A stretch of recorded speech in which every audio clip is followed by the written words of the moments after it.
அனைவருக்கும் வணக்கம். தமிழ் கடவுளான முருகப்பெருமானுக்கு சிறப்புக்குரிய இடமாக தமிழகத்தில் 6 இடங்கள் இருக்கு.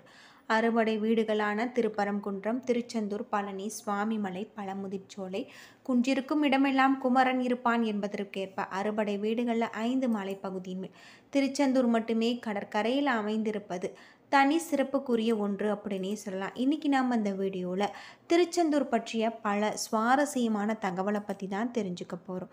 வீடியோ ரொம்பவே பயனுள்ளதாக இருக்கும். அதனால் வீடியோவை கடைசி வரைக்கும் ஸ்கிப் பண்ணாமல் பாருங்கள். இது வரைக்கும் நம்ம சேனலில் நீங்கள் இன்னும் சப்ஸ்கிரைப் பண்ணலைன்னா மறக்காமல் சப்ஸ்கிரைப் பண்ணிவிடுங்க. வாங்க வீடியோக்குள்ளே போகலாம். முருகனின் அறுபடை வீடுகளில் 2வது படை வீடாக இருக்கக்கூடியது தான் திருச்செந்தூர் சுப்பிரமணிய சுவாமி கோவில்.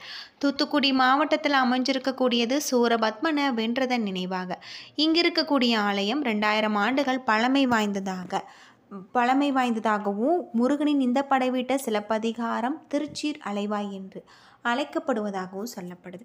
அலைகள் விளையாடும் அங்க கடற்கரையில் திருச்செந்தூர் அமைந்திருப்பதால் அலைவாய் என்ற பெயரில் அழைக்கப்பட்டிருக்கு.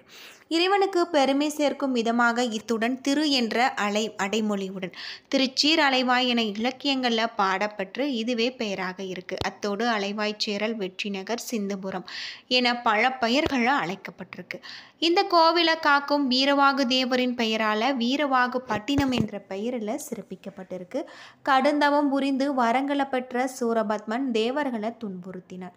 அவனது கொடுஞ்செயல்களால் பாதிக்கப்பட்ட தேவர்கள் சூரபத்மனை அழிக்கும்படி சிவபெருமானிடம் தஞ்சமடைந்திருக்காங்க. அவர்களது வேண்டுதலை ஏற்று தன்னுடைய நெற்றி கண்ணில் இருந்து 6 பொறிகளை உண்டாக்க அதிலிருந்து முருகப்பெருமான் தோன்றியிருக்காரு. அவ்வாறு தோன்றிய முருகன் தந்தையின் கட்டளையை ஏற்று சூரபத்மனை வதம் செய்ய இங்கு வந்ததாக சொல்லப்படுது. முருகப்பெருமானை தரிசிக்க இந்த இடத்துல தவம் செய்து கொண்டிருந்த வியாழ பகவானுக்கு காட்சியளித்து அசுரர்களுடைய வரலாற்றை அவர்களிடமிருந்து கேட்டறிந்திருக்காங்க. தனது படை தளபதியான வீரபாகுவ சூரபத்மனுக்கு தூதனுப்பினான். ஆனால் அளவில் விரும்பியிருந்த அசுரன் அதை மறுத்து யுத்தத்திற்கு அலைக்கூவல் விடுத்ததாகவும் முடிவில் முருகப்பெருமானால் வதம் செய்யப்பட்டு அவருடைய கொடியில இடம் பிடித்து நற்பேறு பெற்றதாகவும் சொல்லப்படுது. வியாழ பகவானின் வேண்டுதலை ஏற்று அந்த இடத்தில் தங்கிய முருகப்பெருமானுக்கு விஸ்வகர்மாவை அழைத்து ஆலயம் எழுப்பியிருக்காங்க.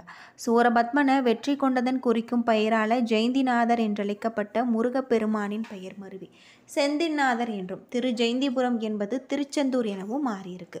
ஓம் என்னும் வடிவில் அமைஞ்சிருக்கக்கூடிய திருச்செந்தூர் கோவில் 17ஆம் நூற்றாண்டில் கட்டப்பட்டு 157 அடி கொண்டிருக்கு கோபுரம். இந்த தலங்கள் 9 தலங்களாக இருக்கு. யாழ் மட்டத்திற்கு மேலே 137 அடி உயரமும் வடக்கிலிருந்து தெற்காக 90 அடி நீளம், கிழக்கு நோக்கி மேற்காக 65 அடி அகலமும் கொண்டிருக்கு. கோபுர உச்சியின் மேற்புறம் 20 அடி அகலம் மற்றும் 49 அடி நீளம் கொண்டிருக்கு. கோபுரம் 9 தளங்களை கொண்டிருக்கிறதாக சொல்லப்படுது. அது மட்டும் இல்லாமல் கோபுரத்தின் உச்சியில் 9 கலசங்கள் இருக்கு. இந்த திருக்கோவிலில் இருக்கக்கூடிய சண்முக விலாசம் எனும் மண்டபம் 120 அடி உயரம் 60 அடி அகலம் கொண்டு பிரம்மாண்டமாக அமைஞ்சிருக்கு. இந்த மண்டபத்தை 124 தூண்கள் தாங்கி நிற்கிறதாகும்.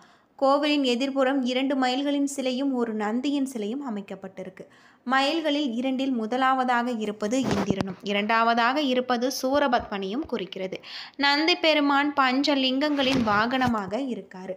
முருகப்பெருமான் இருவேறு தோற்றங்களில் தனித்தனியே எழுந்தருளி அருள் பாலிப்பது இந்த திருக்கோவிலின் சிறப்பு. தெற்கு திசையை பார்த்தவாறு சண்முகர் என்ற பெயரிலும் கிழக்கு திசையை பார்த்தவாறு பாலசுப்பிரமணிய சுவாமி என வெவ்வேறு சன்னதியில் அருள் செய்கிறதாக சொல்லப்படுது.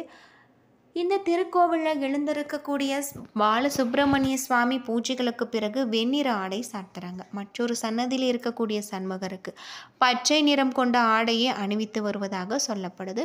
உச்சிக்கால பூஜைகள் முடிந்த பிறகு மணி ஒலிக்கப்படும். 100 கிலோ எடை கொண்ட இந்த மணி கோவிலின் கோபுரத்தில் 9வது அறையில் வைக்கப்பட்டு இருக்கிறதாக சொல்லப்படுது.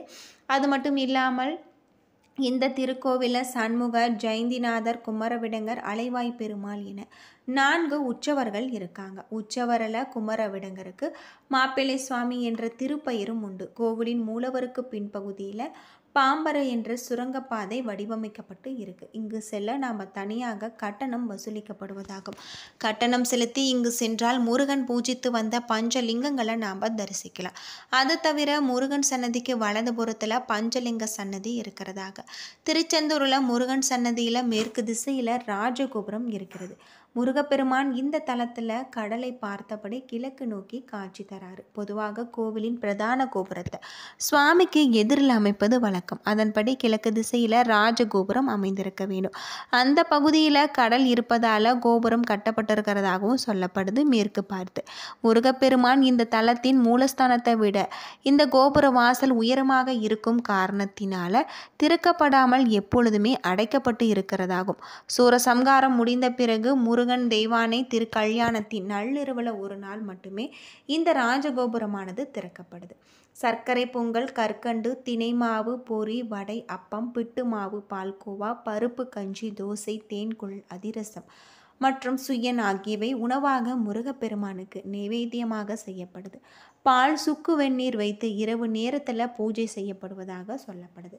உச்சிக்கால பூஜைகள் முடிந்த பிறகு ஒரு பாத்திரத்தில் பால் அன்னம் எடுத்துக்கொண்டு மோளத்தாளத்துடன் கடற்கரையில் கரைத்து விடுவாங்க. தினமும் நடைபெறும் இந்த பூஜையை கங்கா பூஜை என அழைக்கப்படுவதாக சொல்லப்படுது.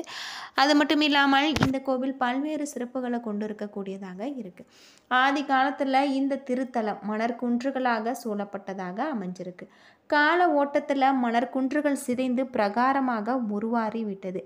இன்றுமே கோவிலில் வடது பகுதியில் மணர்மேடு மதிலாக காட்சியளிக்கிறதாக சொல்லப்படுது. இந்த திருக்கோவிலில் ஆலயத்திற்கு இடதுபுறத்தில் வள்ளி குகை இருக்கு. குழந்தை வரம் வேண்டுவோர் இந்த கோவிலுக்கு எதிரிலே இருக்கக்கூடிய சந்தன மலையில் தொட்டில் கட்டினார் விரைவில் குழந்தை பாக்கியம் கிடைக்கும் என்பது நம்பிக்கையாக இருக்கு. இந்த கோவிலில் 24 அடி ஆழத்தில் இருக்கக்கூடிய 4 கிணறு இருக்கப்படுது. கோவிலுக்கு வரக்கூடிய பக்தர்கள் இந்த கிணற்று நீரில் நீராடிய பின்னர் கடலில் குளிக்க வேண்டும் என்பது வழக்கம். சிவபெருமானின் அருளால் தோன்றியவர் முருகன். பிரணவ மந்திரத்தை பிரம்மாவுக்கே போதித்தவர். மகாவிஷ்ணுவின் அன்புக்குரியவராக முருகன் விளங்குவதால் மும்மூர்த்திகளின் அருளை பெற்றவர். இதனை உணர்த்தும் விதமாக திருச்செந்தூரில் ஆவணி மாசி மாத திருவிழா மும்மூர்த்திகளின் அம்சமாக முருகப்பெருமான் காட்சி தராரு. அது மட்டும் இல்லாமல் சூரசம்காரம் பிறகு மகாதேவர் சன்னதிக்கு வரக்கூடிய ஜெயந்திநாதருக்கு ஒரு கண்ணாடி வைக்கப்படும். அந்த கண்ணாடியில் தெரியக்கூடிய பிம்பத்திற்கு அபிஷேகம் செய்யப்படுறாங்க அர்ச்சகர்கள். இந்த நிகழ்வினை சாயா அபிஷேகம் என அழைக்கப்படுவதாகும். சாயா என்றால் நிழல் என்று பொருள். போரில் இருந்து திரும்பிய முருகனை குளிர்விக்க செய்யும் பூஜையை முருகனை கண்டு மனமகிழ்ந்து குளிர்வதாக ஐதீகம். இத்துடன் சூரசம்காரம் இனிதே நிறைவடையும் அப்படின்னு சொல்லப்படுது. வியாழக்கிழமையில் நாம் வியாழ பகவானின் வேண்டுதலை ஏற்று கொண்டதாலும் குரு பகவானின் அருளை பெற விரும்பும் குரு திசையில் இறைவனை வணங்கி பலன் பெறலாம். ஜெயந்திநாதன் அருள் வழங்குவதாலும் இங்கு முருகனை வணங்குவோருக்கு வாழ்க்கையில் வெற்றி கிடைக்கும் என்பது நைதி. ஏவல், பின்னி, சூனியம் போன்றவற்றால் பாதித்தவர் இந்த ஆலயத்தில் வழிபட்டால் தீவினை நீங்கி பலன் பெறலாம். குழந்தை பேறு இன்றி இருப்பவர்கள் திருச்செந்தூர் முருகப்பெருமானுக்கு அபிஷேகம் செய்து கோவிலை வலம் வந்தால் குழந்தை பேறு கிடைக்கும் என்பது ஐதீகம். அது மட்டும் இல்லாமல் இங்கு வாழ்நாள் முழுவதும் தவம் செய்து கிடைக்கும் பலனை இந்த ஆலயத்தில் ஒரு நாள் விரதம் இருந்து முருகனை வழிபட்டால் பெறலாம் என்பது நம்பிக்கையாக சொல்லப்படுது. முருகன் என்றுமே மாறாத இளமை குன்றாத அழகை கொண்ட முருகனின் சிவந்த நிறத்தால் செந்தில் என அழைக்கப்படும் செந்திநாதர் வண்ண மயில் ஏறி தன்னை வணங்கும் பக்தர்களுக்கு யோகம், வேகம் மற்றும் போகத்தை அளிக்கக்கூடியவராக இருக்கார். இந்த கோவில் காலை 5 மணி முதல் இரவு 9 மணி வரை நடை திறந்திருக்கும். என்ன நண்பர்களே, இந்த வீடியோ உங்களுக்கு பயனுள்ள ஒரு தகவலை தந்திருக்கும்னு நினைக்கிறேன். வீடியோ பிடிச்சிருந்தால் லைக் பண்ணுங்கள், ஷேர் பண்ணுங்கள், கமெண்ட் பண்ணுங்கள். இது போல் தகவலை தெரிஞ்சிக்க நம்ம சேனலை மறக்காமல் சப்ஸ்கிரைப் பண்ணிடுங்க. நன்றி நண்பர்களே.